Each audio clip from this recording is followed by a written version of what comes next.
The challenge, can I see Borras under 10s and Kidderminster against Wrexham in the same day? Borras this morning. Who's going to win? Borras. Wrexham against Kidderminster this afternoon. Who's going to win? Kidderminster. Oh, thanks! I've made you too realistic, haven't I? That's the spirit. So let's see if I can fit up both games in. Let's hope that Rick can arrive early so you can play against them, eh? Kidderminster, indeed. Grrr. No supper tonight.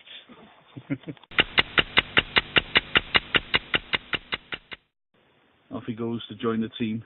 That's what worries me is, it's what, 10 to 10 now at Dean Roads, the Field of Dreams. And no sign of Britain yet. I just hope they turn up soon. Because if they turn up late, I'm not going to get to see much of his match.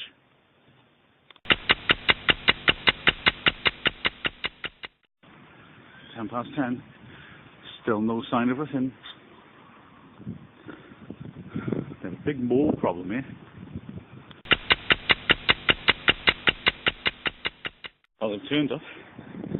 I've just had to move my car out onto the street because, much as I want to create a thrilling race against time narrative, I'm not sure if I want to actually be blocked in by them, as is what they're doing right now. Oh, we're starting at last. Let's see how much of this I can actually get to watch. I'll have to go in about an hour.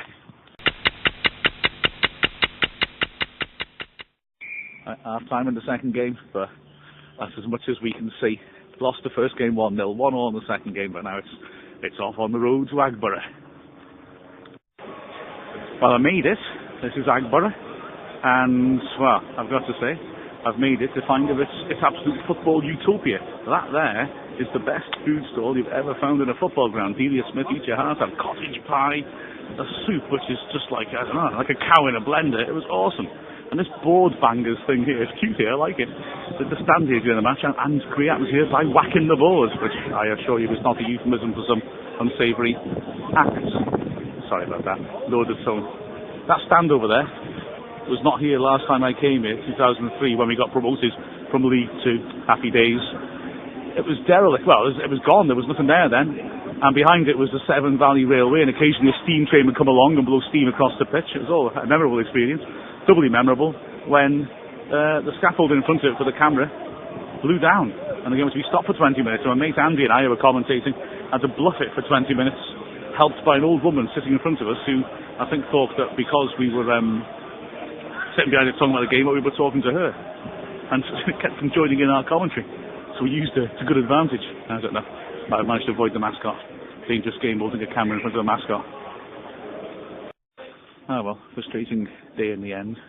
As Wrexham came to a side that looked serious promotion material in the second half, absolutely dominated. We've now got the extended squad warming down, having watched the match. We took 27 players here, believe it or not. Certainly got a big enough squad, haven't we? And, well, they had to watch as the sides put in a good performance, but it wasn't quite enough, so, well, I suppose you can't have everything, can you? But if we keep playing like that, there won't be many conference sides that can live with this. Dodgy action at the end, though.